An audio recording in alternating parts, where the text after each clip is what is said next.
Israel फिलिस्तीन युद्ध का 45वां दिन। सारे आंकड़े अब लगभग जारी कर दिए गए हैं और आपको जानकर हैरानी होगी कि अब तक अपने आप को जेम्स बॉन्ड समझने वाले इजराइल के 1500 सैनिक मारे गए हैं। मैं फिर कह रहा हूं, इजराइल ने जहां सरेआम बमबारी की है, जो अपने आप को सबसे मजबूत देश कहता था, उसने भले 15,000 निर्दोष लोगों को मारा हो, लेकिन हिजबुल्लाह, हमास और हीथू ने मिलकर 15,000 इजरायली सैनिकों को मारा है। ये सबसे बड़ी खबर है जो मैं आपको बता रहा हूं, जो सोशल मीडिया पर आज वायरल है। मैं बताऊंगा कि युद्ध विराम में आगे क्या हो रहा है। सोचिए, अब तक इजराइल आनाकानी कर रहा है, वो एक बार फिर से गड़बड़ी करने की कोशिश कर रहा है, लेकिन अब वो संभव नहीं है। तो सोचिए, मारे गए इजरायली में 90% सैनिक है, 390। एक पूरा डिटेल बता रहा हूं आपको, जबकि नष्ट जो हुआ है तो सारे जो खेल है। लेकिन अभी भी मैं फिर कह रहा हूं, हिजबुल्लाह, हीथू और हमास, ये तीनों एक बार फिर से इकट्ठा हो रहे हैं और इजराइल को एक एक बम का हिसाब देना पड़ेगा, एक एक बिल्डिंग ध्वस्त करने का हिसाब देना पड़ेगा।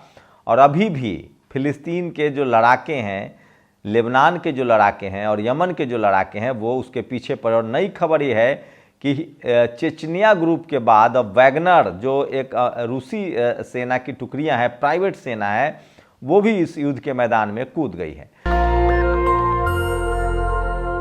नमस्कार, मैं शंभू कुमार सिंह और आप देख रहे हैं नेशनल दस्तक। आज भले युद्ध का 46वां दिन है, लेकिन युद्ध के 45वें दिन की पूरी डिटेल सामने आ गई है। सोचिए, 4 दिनों की सीज फायर की बात हुई थी, जिसमें था कि सीज फायर होने के बाद गजा पट्टी से इजराइल अपने सैनिकों को हटाएगा। लेकिन सोचिए, जो डिटेल आई है वो मैं आपको बता दे रहा हूं। सोचिए, 70,000 जो लोग हैं वो डिस्प्लेस्ड हुए हैं, 70,000 इजराइल के। 320 मिलिट्री साइट्स, 320 सैनिक ठिकानों पर इजराइल के हमले हुए हैं। मैं फिर कह रहा हूं, अभी भी हिजबुल्लाह, हमास और लेबनान जो है वो सिर्फ और सिर्फ सैनिक अड्डों पर हमला कर रहे हैं, आम इजरायली पर नहीं।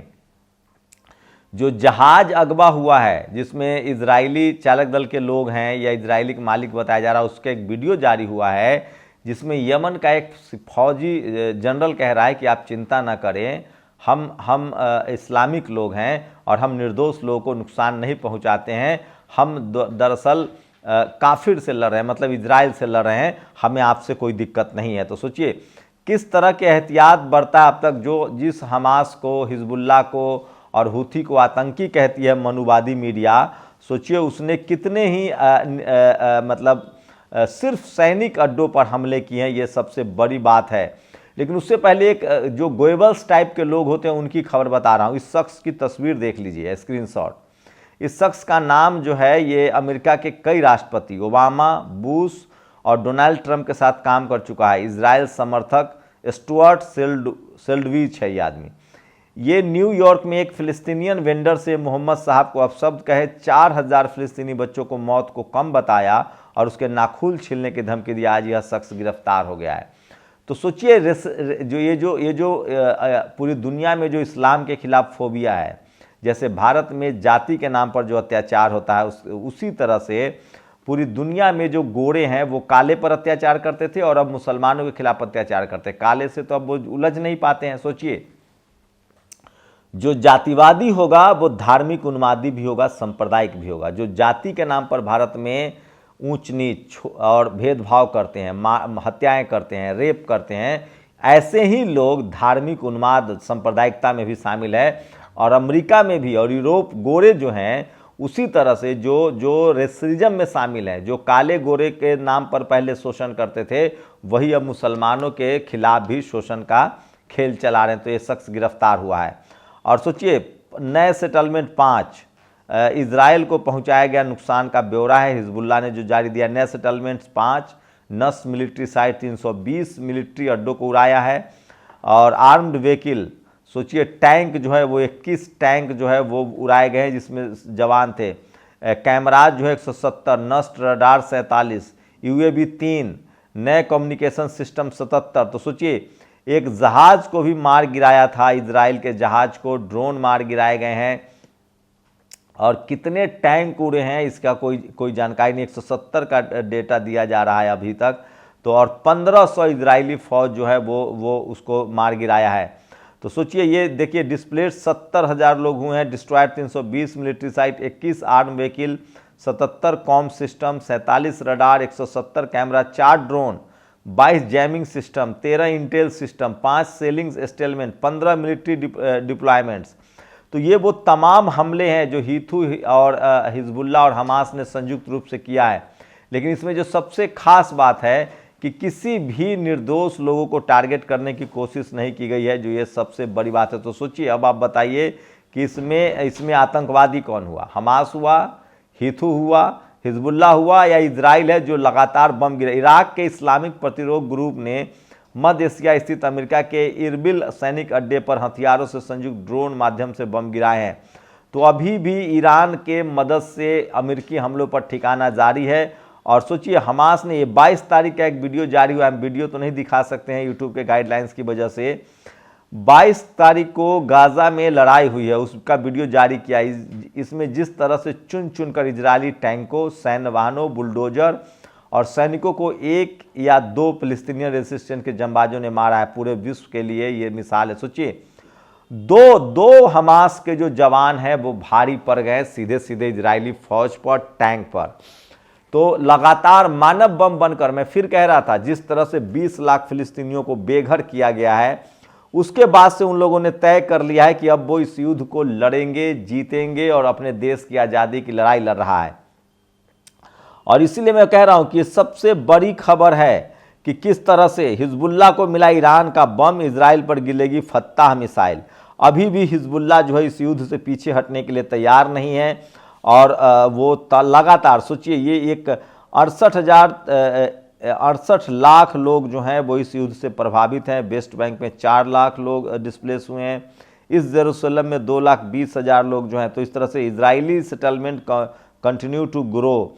तो ये सबसे बड़ी खबर है कि किस तरह से, सोचिए, लोग बेघर हो रहे हैं। और अभी भी इजराइल जो है वो अभी भी बाज नहीं आ रहा है, लेकिन उसको करारा जवाब में। और how much aid has entered Gaza? सोचिए, अबाउट 500 ट्रक आ गए हैं, 1320 एड ट्रक्स जो हैं वो लाइन में हैं, इनटू मोर एड ट्रक्स जो आने वाले हैं। और minimum 100 trucks daily are needed, 100 truck रोज की जरूरत है गजा में मदद की। और लगातार जैसी 4 दिन का युद्ध विराम हुआ है, दुनिया भर से मदद पहुंच रही है। पताल बम फटा, हमास का हाथ कटा। सोचिए, गजा में इजराइल के होश उड़ गए। तो इजराइल के लगातार ठिकानों पर, यूक्रेन में गजा का बड़ा नरसंहार, इजराइल को पुतिन ने हरा दिया है। ये सबसे बड़ी खबर है। और इजराइल में फिर घुस गए हैं हमास के लड़ाके। और हिजबुल्लाह और ईरान ने मिलकर इजराइल को पर हमला बोला है। गजा में ईरान के भेजे लड़ाके, हिजबुल्लाह ने उड़ा दिए इजराइल के हथियार। Wagner group to help Hezbollah against Israel, ये टाइम्स नाउ की खबर है। और इजराइल की सड़कों पर घूम रहे हमास के मानव बम। जो मैंने कहा था कि किस तरह से जो फिलिस्तीनी है वो सीधे सीधे मानव बम बन रहे हैं, क्योंकि उनका घर, परिवार, बच्चा सब खत्म हो गया है। और वो किसी भी कीमत पर अब नहीं चाहते हैं कि इस युद्ध में पीछे हों और वो आज़ादी का युद्ध लड़ रहे हैं। फेल हो गया मोसाद, इजराइल घबराया। तो सोचिए, युद्ध के 46वें दिन का अपडेट दे रहा हूँ। 45 दिन तक क्या क्या हुआ वो मैंने आपको बताया है। 46वें दिन में सारे आंकड़े जारी हो गए। 4 दिनों का युद्ध विराम है, लेकिन उसके बाद भी हिजबुल्लाह, हमास और हीथू का जो आक्रमण है वो जारी है। अमेरिकी ठिकानों पर भी आक्रमण हो रहा है। मैं फिर कह रहा हूँ, एशिया के जो मुस्लिम देश है उन्होंने इस बार गांठ बांध ली है और वो इस बड़ी लड़ाई को अंजाम तक पहुंचाना चाहते हैं। उनको पता है कि अगर उन्होंने इजराइल को निपटा दिया और इजराइल अगर अपने पैर घुटनों पर आ गया, तो फिर उसके बाद दुनिया का कोई भी देश किसी भी खाड़ी मुल्क पर या एशिया में बमबारी करने की हिम्मत नहीं करेगा। लेकिन सबसे बड़ा टर्न जो है, जिस तरह से जो वैगनर ग्रुप है, जो कि रूसी प्राइवेट फौज है, वो इस युद्ध में कूद रहा है। इसका मतलब है युद्ध लंबा चलेगा। और सबसे सोचिए, 1500 से ज़्यादा, इजराइल जितना अपने आप को मास्टर ताकतवर कहता था, 1500 से ज़्यादा उसके फौजी मारे गए हैं। उसको जो नुकसान हुआ है उसकी आप कल्पना नहीं कर सकते। उस हमास ने नुकसान किया जिसके पास कुछ है ही नहीं, जिसके पास मतलब साधारण हथियार भी नहीं है। लेकिन जैसे उसको हथियारों की सप्लाई हुई, मैं फिर कह रहा हूँ, गुरिल्ला युद्ध में जब जमीन पर युद्ध हो रहा है तो इजराइल को महंगा पड़ रहा है। और इस युद्ध में अब हर फिलिस्तीनी शामिल है, हमास में लोग शामिल हो रहे हैं, मानव बम बन रहे हैं और इसको आज़ादी की लड़ाई से जोड़ा जा रहा है कि जिस तरह से फ़िलिस्तीन अपनी आज़ादी की लड़ाई लड़ रहा है और जिस तरह से हर साल 4-5 हमले वो झेलता था, उसके बाद उसको मीडिया के जरिए बदनाम भी किया जाता था कि वही आतंकी देश है, ये सब परसेप्शन टूट रहा है और पूरी दुनिया को पता चल गया है कि अभी भी हिजबुल्लाह, हमास और हितू ने एक भी निर्दोष लोगों को नहीं मारा है इजरायलियों को। वो उसके सैनिक अड्डों पर हमला कर रहे हैं, सेना पर हमला कर रहे हैं, जो कि युद्ध में होता है, जबकि ये बात जग जाहिर हो चुकी है कि इजराइल जो है वो खुलेआम आम लोगों की हत्या कर रहा है। तो ये सबसे बड़ा अपडेट है और इजराइल फिलिस्तीन पर मैं आपको लगातार अपडेट देता रहूँगा।